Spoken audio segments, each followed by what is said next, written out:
Good morning students. आज हम अपना नेक्स्ट टॉपिक करेंगे डिविजनल ऑर्गेनाइजेशनल स्ट्रक्चर। अभी तक हमने पढ़ा था फंक्शनल ऑर्गेनाइजेशनल स्ट्रक्चर क्या होता है, तो नेक्स्ट टॉपिक आता है डिविजनल ऑर्गेनाइजेशनल स्ट्रक्चर। तो डिविजनल ऑर्गेनाइजेशनल स्ट्रक्चर क्या होता है? एक ऐसा स्ट्रक्चर होता है जहाँ पे हम ऑर्गेनाइजेशन को डिवाइड करते हैं, बट किसके अकॉर्डिंग डिवाइड करते हैं? डिविजन्स के अकॉर्डिंग। डिवीजन का मतलब होता है कि जितने भी मेजर प्रोडक्ट कोई भी कंपनी या फिर कोई भी बिजनेस बनाता है, मैन्युफैक्चर करता है, उसी के अकॉर्डिंग क्या करते हैं, वो डिवाइड कर देते हैं। उसी को हम क्या बोलते हैं? Divisional organizational structure.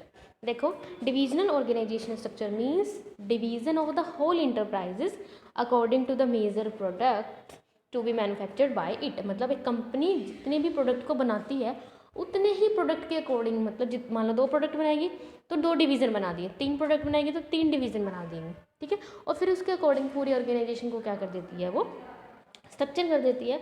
उसी को हम क्या बोलते हैं? डिविजनल ऑर्गेनाइजेशनल स्ट्रक्चर बोलते हैं, ठीक है। देखो, जिसको इस एग्जांपल से समझते हैं हम। जैसे कि हम क्या करते हैं, 2 टाइप का बिजनेस करते हैं, ठीक है। हमने कहा कि हमारे 2 डिवीज़न है, एक तो मेटल प्रोडक्ट बनाते हैं, एक दूसरा हम प्लास्टिक के प्रोडक्ट बनाते हैं, ठीक है। तो 2 टाइप के प्रोडक्ट बनाते हैं, तो हमने क्या बना दिया, 2 डिवीज़न बना दिए। एक मेटल प्रोडक्ट डिवीज़न बना दिया, दूसरा हमने क्या बना दिया, प्लास्टिक प्रोडक्ट डिवीज़न बना दिया, ठीक है। तो अब हम क्या करेंगे कि जितने भी हमने डिवीज़न बनाए हैं उनके हम क्या करेंगे, अलग अलग डिपार्टमेंट बनाएंगे। पहले फंक्शनल में तो क्या था, सबके एक ही डिपार्टमेंट थे, लेकिन यहाँ पे डिवीज़न, मेटल वाला डिवीज़न है उसके अलग डिपार्टमेंट होंगे, प्लास्टिक वाले के अलग डिपार्टमेंट होंगे। जैसे मेटल वाले का हमने प्रोडक्शन अलग बनाया, marketing department, finance department, personal department. तो ये सभी डिपार्टमेंट है, लेकिन किसके अंडर आएंगे? Metal division, metal product division के अंदर आएंगे, ठीक है। लेकिन सेकंड हमारा क्या है? Plastic product division. तो ये किसके अंदर आएंगे? इसके अंदर भी आ जाएगा प्रोडक्शन, मार्केटिंग, फाइनेंस, पर्सनल। मतलब इस डिवीज़न के अलग डिपार्टमेंट होंगे और मेटल वाले के अलग से डिपार्टमेंट होंगे।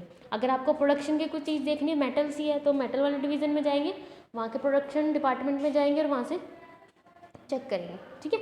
ऐसे ही अगर हमें प्लास्टिक का फाइनेंस डिपार्टमेंट चेक करना है, तो हम क्या करेंगे, ईजिली फाइनेंस जो हमारा मेटल का जो हमारा प्रोडक्ट डिवीज़न है, वहाँ पे जाके हम क्या करेंगे, वहाँ के फाइनेंस को हम चेक कर सकते हैं, ठीक है। समझ में आए? तो डिवीजन स्ट्रक्चर क्या हुआ कि पूरी ऑर्गेनाइजेशन को जब हम स्ट्रक्चर प्रिपेयर करते हैं, वो किसके अकॉर्डिंग करते हैं? हमारे डिवीजन्स के ऊपर या फिर मेजर प्रोडक्ट्स के ऊपर जो हम कंपनी बनाती है। नेक्स्ट आता है हमारा एडवांटेजेस ऑफ डिविजनल स्ट्रक्चर, कि डिविजनल स्ट्रक्चर के एडवांटेजेस क्या हैं। फर्स्ट क्या है? Development of divisional head.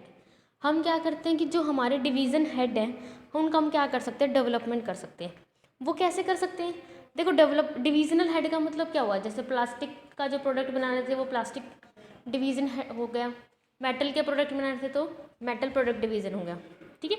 तो हम क्या कर सकते हैं? ईजिली उनका डेवलप कर सकते हैं। मान लो हम 2 प्रोडक्ट बना रहे थे, थर्ड हमने स्टार्ट कर दिया कि हम इलेक्ट्रॉनिक्स का काम करेंगे, तो उसका अलग से डिवीज़न बनाएंगे, अलग से उसके डिपार्टमेंट बनाएंगे, हम अलग से सारे काम कंप्लीट अच्छे से कर सकते हैं। तो मतलब ईजिली हम डेवलपमेंट्स कर सकते हैं हेड्स की, ठीक है। क्योंकि एक ही पर्सन के अंडर सारे डिपार्टमेंट आएंगे, वो ईजिली उस हर पार्ट को क्या करेगा? हैंडल करेगा। हैंडल करने के बाद वो क्या कर सकता है? अच्छे से डिसीजन ले सकता है, उसकी स्किल क्या हो जाएंगी? इंक्रीज हो जाएंगी। उसके बाद सेकंड आता है हमारा divisional result can be assessed. हम अलग अलग डिवीज़न का अलग अलग रिजल्ट भी असेस कर सकते हैं, मतलब चेक कर सकते हैं। मतलब हमें पता चल जाएगा कि कौन सा डिवीज़न हमारा बहुत अच्छा चल रहा है, कौन सा डिवीज़न हमारे अच्छा नहीं चल रहा। क्योंकि देखो, जो फंक्शनल ऑर्गेनाइजेशन स्ट्रक्चर था उसमें हम कितने भी प्रोडक्ट बनाए, मान लो प्रोडक्शन डिपार्टमेंट तो एक ही रहेगा, तो हमें कैसे पता चलेगा कि प्लास्टिक वाला अच्छे से चल रहा है या फिर मेटल वाला अच्छे से चल रहा है? नहीं पता चलेगा ना। लेकिन यहाँ पे हमने अलग अलग रिजल्ट बना दिए, तो हम दोनों का हम क्या कर सकते हैं? अलग अलग निकाल सकते हैं ना, कि जो मेटल प्रोडक्ट बना रहे थे उसके में कितना प्रॉफिट हुआ और जो प्लास्टिक प्रोडक्ट बना रहे थे उसमें कितना प्रॉफिट हुआ। तो जो अलग अलग उसे असेस कर सकते हैं और ईजिली रिजल्ट भी निकाल सकते हैं। सेकंड क्या है हमारा? Quick decision making. हम जल्दी से जल्दी क्या कर सकते हैं? डिसीजन ले सकते हैं, बहुत जल्दी डिसीजन ले सकते हैं। कैसे? अब देखो, कोई भी डिविजनल मैनेजर है, डिसीजन उसने लेने हैं, अब उसके अंडर सभी डिपार्टमेंट है, प्रोडक्शन डिपार्टमेंट भी अलग है, परचेज डिपार्टमेंट अलग है, मार्केटिंग डिपार्टमेंट अलग है। अब उसे कुछ लगेगा कि प्लास्टिक के प्रोडक्ट को किस तरीके से आगे सेल किया जाए, कैसे उसे डेवलप किया जाए, तो पूरे के पूरे डिसीजन उसके पास है, तो वो ईजिली क्या कर सकता है? अकेले ले रहा है ना उसने डिसीजन, तो जल्दी डिसीजन लेगा, किसी से कंसर्न करने की ज़रूरत नहीं पड़ेगी। तो इसलिए हमारे काम बहुत अच्छे से, जो हमारा अच्छे से कंप्लीट हो जाएंगे, रिजल्ट भी हमारा जो डिसीजन भी बहुत ज़्यादा इफेक्टिव होगा। उसके बाद हमारा फोर्थ पॉइंट आता है ईजी एक्सपेंशन। एक्सपेंशन मतलब बढ़ाना, कि अगर हम अपने डिवीजन्स को बढ़ाना चाहते हैं, मतलब हम अपने प्रोडक्ट्स को बनाना चाहते हैं, एक न्यू डिवीज़न को ओपन करना चाहते हैं, तो हम बहुत ईजिली क्या कर सकते हैं, न्यू प्रोडक्ट को मार्केट में लॉन्च कर सकते हैं। क्यों? क्योंकि हमें न्यू प्रोडक्ट को लॉन्च करने के लिए अलग डिवीज़न बनाना पड़ेगा, और एक नए डिवीज़न को बनाना हमारे लिए क्या हो जाता है, बहुत ज़्यादा आसान हो जाता है। ठीक है, उसके बाद हमारे आते हैं डिसएडवांटेजेस ऑफ डिविजनल ऑर्गेनाइजेशन। इसके डिसएडवांटेजेस क्या है, इसकी कमियां क्या है।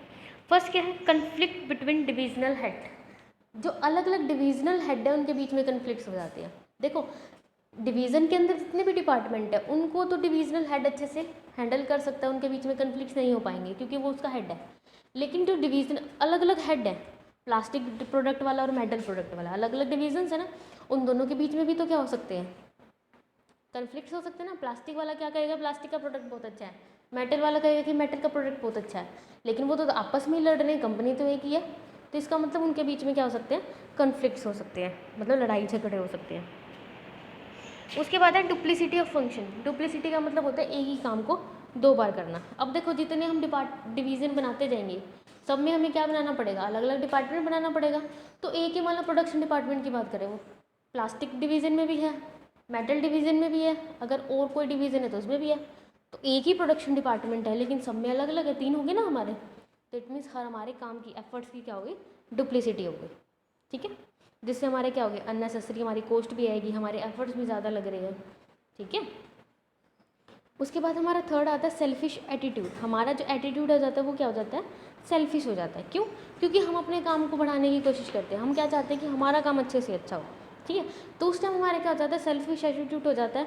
हम सिर्फ अपने इंटरेस्ट को, मतलब सिर्फ हम अपने फ़ायदे की सोचते हैं, पूरी कंपनी के ओवरऑल प्रॉफिट के बारे में हम नहीं सोचते। ठीक है, उसके बाद नेक्स्ट आता है सूटेबिलिटी ऑफ डिविजनल ऑर्गेनाइजेशन, कि जो डिविजनल ऑर्गेनाइजेशन है वो कहाँ कहाँ पे सूटेबल है, कहाँ कहाँ हम उसका यूज़ कर सकते हैं। फर्स्ट क्या आता है, where the number of the main product is more than 1। जहाँ पे आपके एक से ज़्यादा प्रोडक्ट बनाए जाते हैं वहाँ पे हम डिविजनल प्रोडक्ट डिपार्टमेंट को, डिविजनल ऑर्गेनाइजेशन स्ट्रक्चर को यूज़ कर सकते हैं। सेकेंड आ जाता है where different manufacturing technology and marketing techniques are required. जहाँ पे हमें प्रोडक्ट्स को बनाते टाइम अलग अलग मैन्युफैक्चरिंग टेक्निक्स या फिर मेथड्स का यूज़ करना पड़ता है, जो काफ़ी ज़्यादा कॉम्प्लिकेटेड होती है, इसलिए हम उसे अलग अलग डिवीज़न में डिवाइड कर देते हैं। उसके बाद नेक्स्ट आता है where the size of the concern is large enough. मतलब जहाँ पे हमारी ऑर्गेनाइजेशन बहुत ज़्यादा लार्ज हो जाती है तो सिर्फ हम फंक्शन के बेसिस पर उसको डिवाइड नहीं कर पाएंगे, इसलिए हमारे लिए ज़रूरी हो जाता है कि हम क्या करें, उनको डिविजन्स के बेसिस पे क्या कर दें, डिवाइड कर दें। ठीक है, उसके बाद नेक्स्ट आते हैं हमारे difference between divisional structure and functional structure. देखो, फॉर्मेशन हो सकती है, आपको पता ही है कि देखो ये क्या होती है। फर्स्ट वाला तो हमने पढ़ा है कि ये किसके बेसिस पे है, फंक्शनल ऑर्गेनाइजेशन स्ट्रक्चर वर्क के बेसिस पे है, लेकिन ये प्रोडक्ट के बेसिस पे है। ये स्पेशलाइज किसी आप काम को करने में, मतलब आप प्रोडक्शन डिपार्टमेंट में बहुत अच्छे, तो प्रोडक्शन काम बहुत अच्छा करोगे, मतलब जॉब में अपने स्पेशलाइज हो जाओगे, लेकिन यहाँ पे आप एक प्रोडक्ट बनाने में स्पेशलाइज हो जाओगे। रिस्पॉन्सिबिलिटी क्या रहती है फंक्शन में, क्या रहती है कि आपकी क्या रहती है कि आपकी सिर्फ अपने डिपार्टमेंट की रिस्पॉन्सिबिलिटी है, जो आपको डिपार्टमेंट दिया गया। मान लो आपको सेल डिपार्टमेंट दिया गया तो आप सेल से रिलेटेड सारे डिसीजन लोगे, वही आपकी रिस्पॉन्सिबिलिटी है। लेकिन यहाँ पे आपकी रिस्पॉन्सिबिलिटी क्या है, आपको क्या बनाया गया, डिविजनल हेड बनाया गया, तो एक डिवीज़न के अंदर जितने भी डिपार्टमेंट्स बने हैं सबकी आपकी क्या रहेगी, रिस्पॉन्सिबिलिटी रहेगी। उसके बाद हमारा फोर्थ आता है मैनेजीरियल डेवलपमेंट। मैनेजीरियल डेवलपमेंट कैसे हो सकती है, इसमें कोई भी पर्सन होगा सिर्फ एक जॉब में, वन काइंड ऑफ जॉब में क्या होगा, स्पेशलाइज होगा। ठीक है, क्योंकि जिसको प्रोडक्शन में रखा गया उसको प्रोडक्शन बहुत अच्छे से आएगी, जिसको सेल के अंदर रखा सेल के बहुत अच्छे से आएगी। लेकिन यहाँ पे क्या होता है, जो डिविजनल स्ट्रक्चर होता है वो मैनेजर क्या होता है, वर्सेटाइल होता है, मतलब हर काम को बहुत अच्छे से कर सकता है, क्योंकि उसके अंदर सभी टाइम के फंक्शंस को परफॉर्म किया जाता है। ठीक है, तो इसलिए उसकी डेवलपमेंट बहुत ज़्यादा अच्छे से होती है। उसके बाद है कॉस्ट। फंक्शनल ऑर्गेनाइजेशन स्ट्रक्चर में हमारे क्या होते हैं, कॉस्ट कम आती है, क्योंकि कोई भी एफर्ट्स हैं हमारे, कोई भी फंक्शन है एक ही बार परफॉर्म होते हैं, 2 बार परफॉर्म नहीं होते। लेकिन जो डिविजनल ऑर्गेनाइजेशन स्ट्रक्चर है वहाँ पे तो क्या होते हैं, एक से ज़्यादा होते हैं ना फंक्शंस को परफॉर्म, तो इसलिए वहाँ पे हमारी डुप्लीकेसिटी ऑफ फंक्शंस होती है, तो इट मीन्स हमारी कॉस्ट भी क्या आती है, ज़्यादा आती है। उसके बाद नेक्स्ट आता है कोऑर्डिनेशन। क्या यहाँ पे कोऑर्डिनेशन एस्टेब्लिश हो सकता है, तो जो फंक्शनल ऑर्गेनाइजेशनल स्ट्रक्चर है वहाँ पे अलग अलग डिपार्टमेंट्स के बीच में कोऑर्डिनेशन एस्टेब्लिश करना बहुत ज़्यादा डिफ़िकल्ट होता है। लेकिन जो हमारा डिविजनल ऑर्गेनाइजेशनल स्ट्रक्चर है वहाँ पे एक डिवीज़न के अंदर ही अलग अलग डिपार्टमेंट बनाए जाते हैं, तो वहाँ पे कोऑर्डिनेशन हमारा क्या होता है, ईजी होता है। उसके बाद है सूटेबिलिटी। सूटेबिलिटी कहाँ पे रहेगी, जो फंक्शनल ऑर्गेनाइजेशन स्ट्रक्चर है कहाँ पे पॉसिबल होता है, जहाँ पे सिर्फ एक प्रोडक्ट बनाया जाता है, एक मेन प्रोडक्ट है। लेकिन अगर एक से ज़्यादा प्रोडक्ट बनाते हैं तो हमें किसकी ज़रूरत पड़ती है, डिविजनल ऑर्गेनाइजेशन स्ट्रक्चर की ज़रूरत पड़ती है। Okay students.